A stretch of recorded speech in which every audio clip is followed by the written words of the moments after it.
Olá pessoal, tudo bem com vocês? Olha só, dando continuidade aí no nosso estudo, né? Aí do primeiro ano do ensino médio, Ciências Humanas e Aplicadas, hoje nós vamos iniciar um novo assunto, certo? É o assunto América em Evolução. Nós vamos conhecer aí algumas questões, alguns relatos, né, que aconteceram na América, tá? Para começarmos e iniciarmos o nosso assunto, nós vamos falar um pouco sobre América pré-colombiana, certo? Gente, quando Colombo, né, chegou à América em 1492, o continente já era totalmente povoado, de norte a sul, numa estimativa de cerca de 50 milhões de pessoas. A denominação era de índios, né? Isso aí é um dado que Colombo faz, certo? E também ele deu esse nome aí porque ele achava que ele tinha chegado nas Índias, né? Ele estava atrás de especiarias, então ele traçou uma nova rota e chegou na América, certo? Então, a América pré-colombiana é esse pessoal aí, certo?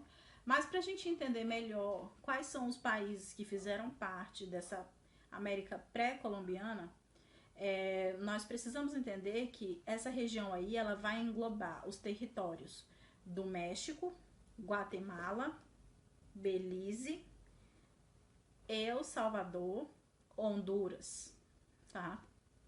Então esses países aí que eu acabei de citar que são considerados, né, os países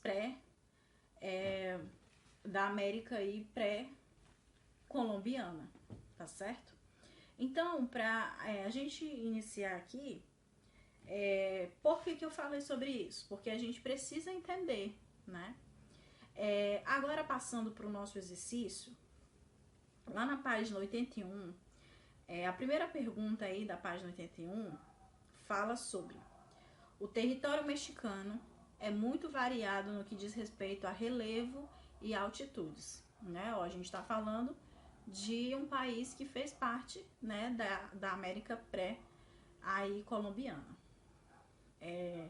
Muito variado no que diz respeito a relevo e altitude, o que por sua vez influencia na diversidade de formações vegetais e em como os territórios podem ser explorados economicamente. Identifique e caracterize as atividades primárias possíveis de serem encontradas em cada uma dessas formas de relevo do México, né, nas montanhas, nos planaltos e planícies litorâneos, né? Olha só, gente, presta atenção. Vocês sabem que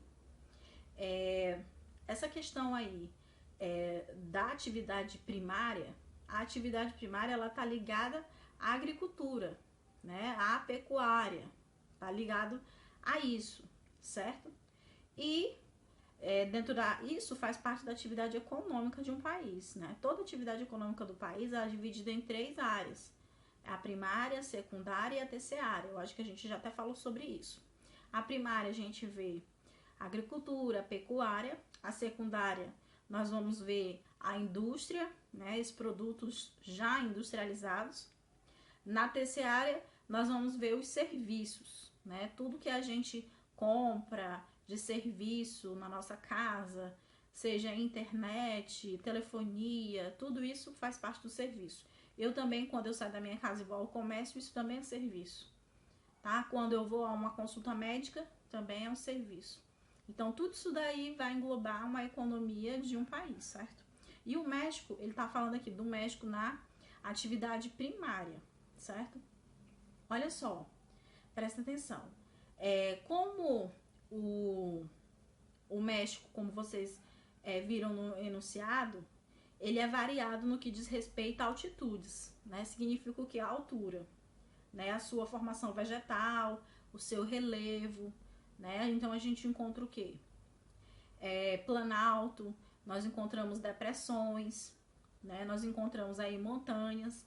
Então, dentro aí dessa questão primária e dentro desse relevo aí, a gente pode ver a pecuária intensiva, tá? Nós temos aí a pecuária intensiva. Porque o que é a pecuária intensiva, gente? Ele tem o que? A produção de leite, tá? A agricultura deles é mecanizada, tá bom? Para exploração, para exportação, tá? Perdão. Nos Planaltos, há presença de agricultura tradicional e de atividades mineradoras, tá? O México também, ele é bem diverso aí quando a gente fala em questão de recursos naturais, tá? E nas planícies litorâneas, há uma forte presença de produção agrícola voltada para a exportação. Ou seja, gente, vocês sabem que a gente já até estudou sobre isso, né? Nas grandes civilizações, eles praticavam o que? Agricultura irrigada, né? Eles ficavam ali nas margens do mar. Isso aqui, isso são margens litorâneas. Então, é fértil. Dá para fazer uma boa agricultura lá, né? Então, o México, né, não deixa de estar utilizando essas técnicas até hoje, certo? Outra coisa, tá? Vocês podem estar colocando aí o que eu destaquei na primeira questão.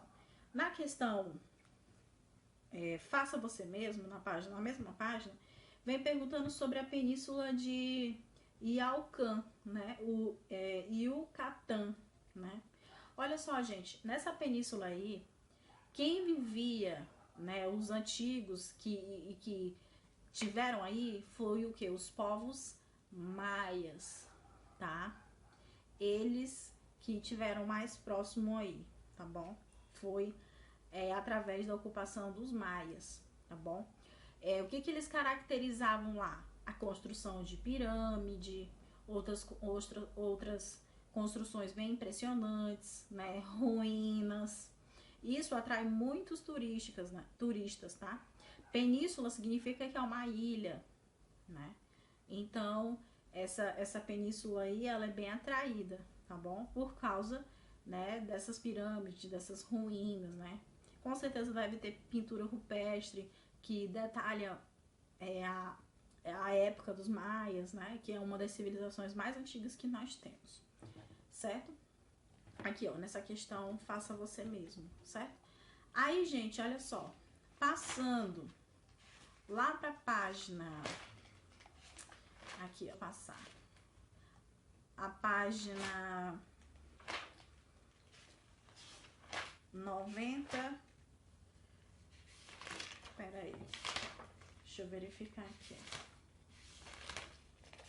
Página 87, tá? Depois da página 87 a gente já viu, a gente já fez. Não, a gente não fez, tá? Então, passando para a página 87, vem falando dos vulcões, certo? Olha só. Entre os vulcões da América Latina que ainda estão em atividade e que podem oferecer algum tipo de risco à vida humana, podemos destacar o Popocatépetl e Colima, tá? Ambos no México, tá bom? E outros aí, né, que ele vem falando. Aí o que ele tá pedindo? Ó? Relacione cada um desses vulcões às placas nas quais estão localizados. Em seguida, explique por que não há vulcões ativos em território brasileiro. Gente, presta atenção. Essa questão aqui, ó, vocês vão... Ela vai ser respondida através da pesquisa que eu vou mandar para vocês, tá? Na semana que vem. Então, não se preocupem, tá bom? Então, passando aqui para a questão, né? Faça você mesmo na página 87. Em 3 de junho de 2018, o vulcão de fogo da Guatemala entrou em erupção, afetando a vida de 1,7 milhões de pessoas, das quais 200 morreram em função da lava e dos gases tóxicos lançados pelo vulcão. Em 2019, o mesmo vulcão também expeliu lava que gerou alavanches, porém, dessa vez, não houve feridos. Explique por que é possível encontrarmos vulcões em atividade na América Central. Olha só, gente, a América Central, ela tá em cima do arco vulcânico, tá? A América Central tá em cima de uma cadeia de vulcões, que se estendem paralelamente à linha da costa do Istmo do Centro-Americano, da Guatemala. Ou seja, o que é o Istmo? É uma pequena porção de terra, tá? Uma pequena porção de terra, tá? A América Central tá ali em cima. Você pode observar no mapa que realmente os países que fazem parte da América Central é basicamente penínsulas, ilhas, né? Então eles estão em cima de um istmo. O que é um istmo? É uma pequena porção de terra, certo? E olha só o que acontece.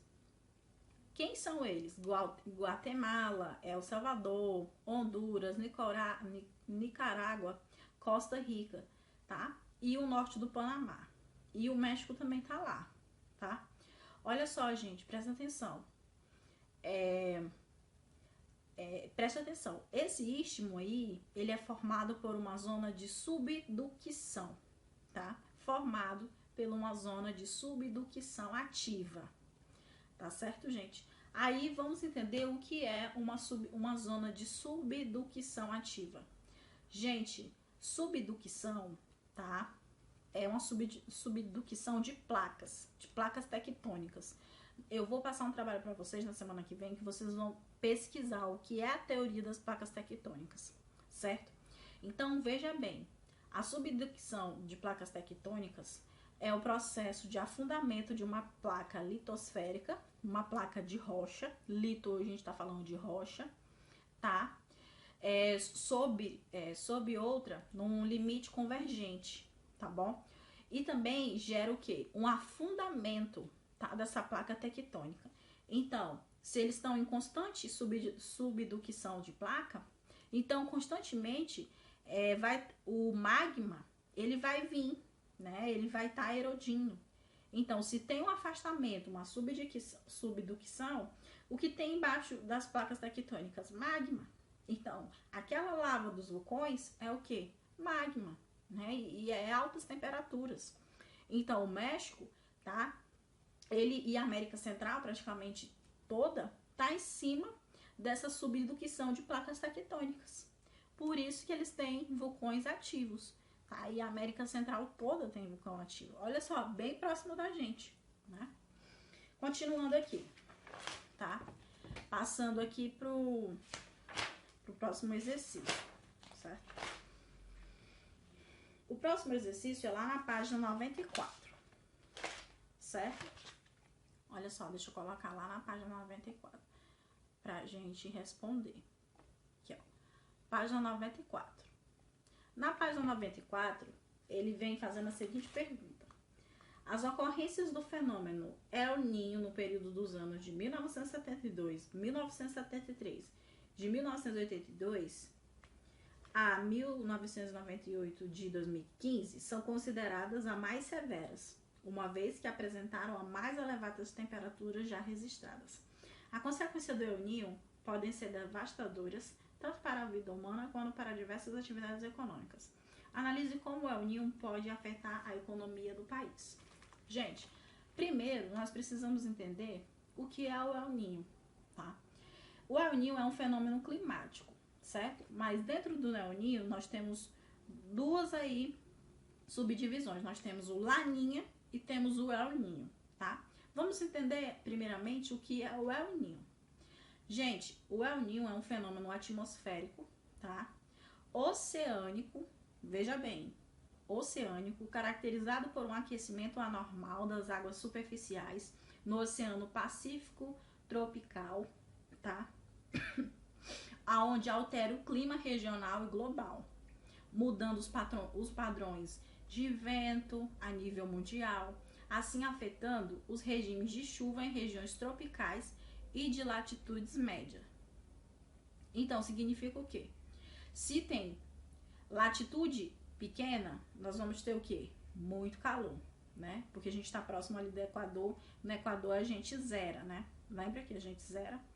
Né? E que é 180 para cima, para o sul, para o norte, 180 para o norte e 180 para o sul, né? Então, aqui na linha do Equador, que soma-se 0 grau, significa que eu tenho menor latitude. Se eu tenho menor latitude, eu tenho mais calor, certo? E o El Niño, ele faz o quê? Ele esquenta, tá? Ele altera as chuvas, ele altera os ventos, então fica o quê? Aquecido, certo? E olha só, olha o que pode acontecer. Dentro disso tudo, o que acontece? As consequências do El Niño.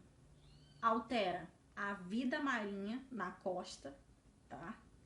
Outra coisa, aumenta as chuvas aqui na América do Sul, tá? Porque isso aí acontece em todo mundo. O El Niño é um fenômeno onde acontece lá no Oceano Pacífico, aqui em cima, né? Aqui na América do Norte, América Central, que é uma parte do Oceano Pacífico. Aqui nós temos aqui o Oceano Atlântico, né? Que é onde nós estamos. Então, veja bem, vem lá de cima, vem atingindo o quê? Quem é que é atingido mais? América do Sul. Então, nós vamos ter mais chuvas. Isso compromete as plantações, né? Porque tem espécie de planta, de hortaliças, que não pode ter muita chuva, tá? Isso altera totalmente. Então, vai prejudicar o quê? Na minha safra. Isso já é um problema econômico. Outra coisa, sabe o que acontece no Nordeste brasileiro? Seca. Seca. A população fica com difícil acesso de água, porque lá já tem problema, né? Imagina aquelas fazendas que tem grandes gados, quantidade de gado. Como é que vai fazer para ter a carne? Porque eles devem vender aquele gado, o leite. Tudo isso vai o quê? Prejudicar na economia. Então, vocês estão vendo como o El Niño, ele traz muito malefício, né, a toda essa questão climática, né? Então, para você ver aí. Então, vocês podem estar colocando isso aí como resposta. Ele quer saber quais são as consequências do El Niño, né? Então, essa aí que eu acabei de falar para vocês. Vocês podem estar repetindo essa aula para entender. Agora, gente, a gente precisa entender o que é o Laninha, tá? O Laninha também é um fenômeno oceano-atmosférico, mas com características opostas ao El Niño. Caracteriza-se por um esfriamento anormal nas águas superficiais do Oceano Pacífico, tá? Tropical, alterando o clima regional e global, mudando os padrões de vento a nível mundial, afetando assim os regimes de chuva em regiões tropical de latitude média. Veja bem, vocês estão vendo aí que tudo vai alterar o que? A latitude, a temperatura, porque tudo que tiver relacionado à latitude, que são aquelas linhas horizontais, que são paralelas à linha do Equador, são latitudes e são o que? Temperatura. Então, tanto o El Niño como o Laninha, eles alteram a temperatura. O El Niño, ele aquece as águas do Pacífico e o Laninha resfria, certo? Só que a natureza, ela precisa ter um equilíbrio. Não pode nem resfriar de repente e nem aumentar de repente. E é isso que acontece. Esses fenômenos aí, a gente pode dizer que é um desequilíbrio climático, né? Por causa do CO2, por causa do metano, por causa dos CF6, né? Todos esses elementos químicos aí que são lançados na atmosfera, né? Então, isso são consequências, certo? Então, vocês podem estar colocando aí a resposta. Aí, na questão 1, ele vem falando. Ele vem em cima um texto, né? O texto trata de um importante aspecto cultural andino, né? Aí ele vem falando aqui, busque na internet informações a respeito e identifique alguns aspectos que fazem ser até hoje um símbolo importante na cultura andina, né? Então, gente, presta atenção. Essa daí é uma pesquisa que eu vou deixar para vocês também, tá? É uma pesquisa que a gente vai discutir na próxima aula, tá bom? A questão número 1, tá bom? Espero ter contribuído com vocês aí, tá? Qualquer dúvida, estou no privado. E até mais, gente. Um abraço, fiquem com Deus.